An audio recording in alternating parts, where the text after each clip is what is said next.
What's up guys, today we're going to be solving the Skewb. This video is sponsored by thecubicle.com. Use discount code JACOB for 5% off your order. Your first step is going to be to find the white center, and you're going to put all 4 white corners around it so that they look like this. Note that the corners are in the correct spot, matching to each other, rather than in the wrong spots, like this. So how we're going to do this is we're going to find a corner, and if it's in this layer, then we can turn it into the white face in one move, and if it's in this layer, then it will take 2 moves. And by the layer, I just mean these 4 corners that are far from the white. So I'm going to choose this corner to start, and you'll notice that I can turn it in like this, or like this. This way it ends up twisted, but this way it ends up matching, which is what we want. So I'll turn it in like that.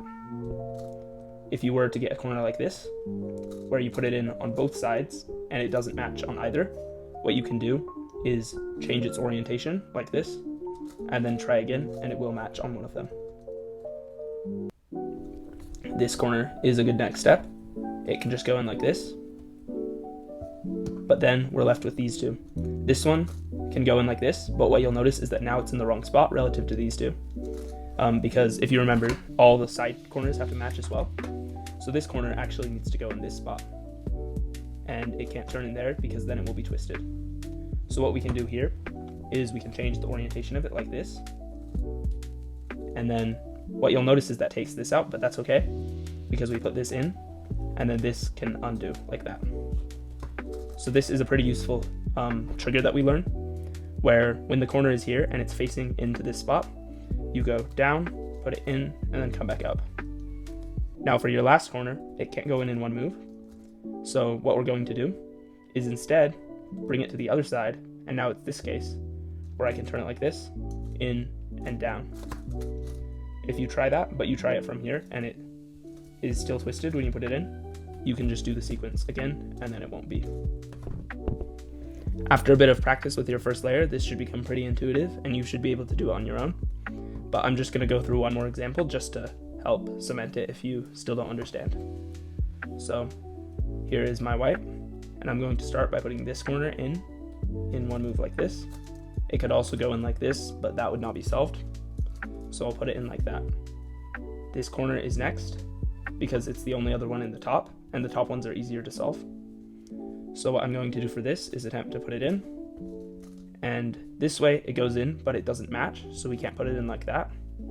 So what we've got to do here is turn it like this, so reorient it, and then it can go in like this.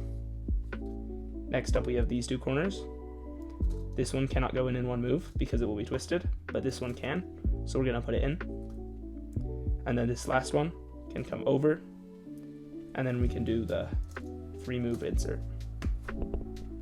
So once you've completed your white layer, your next step is going to be to solve the 4 yellow corners pointing up.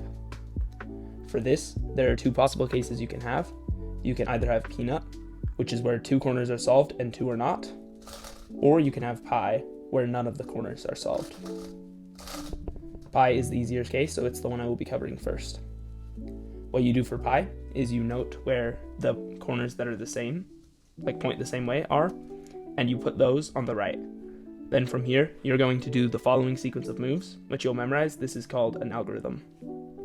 You're going to grab this corner, and turn it down, so the top left here, no, top right, down, top left down, top right up, top left up.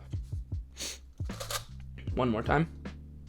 Top right down, top left down, top right up, top left up. Now, if you were to have peanut instead, what you can do is hold the peanut here. So these 2 corners are pointing at the front left, these 2 unsolved, and do the same algorithm. Right down, right up, left up. And this will give you pi, which you can then solve with the algorithm.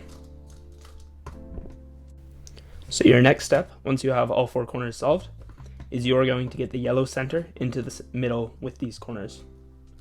So how we're going to do this is we're going to find where the yellow center is, and we're going to put it in the back. Now from here, we're going to do our same 4 move algorithm. So right down, right up, left up. Then we're going to rotate twice like this, and do it one more time. and this should solve the yellow center. Once you're finished getting your yellow side solved as well as your white, there are two possible cases. You will either have accidentally solved a third side as well, or there will not be a third side solved. If there is a third side solved, put that side on bottom and put the center piece that needs to go opposite in front. From here, do the same algorithm again, down, down, up, up, rotate twice and do it again. And your Skewb should be solved. If instead you get a case where there is no third solved side, you can do this algorithm at any angle. So put the two solved sides on the left and right and do your algorithm. Then rotate the cube twice and do your algorithm again. And this will give you a third solved side.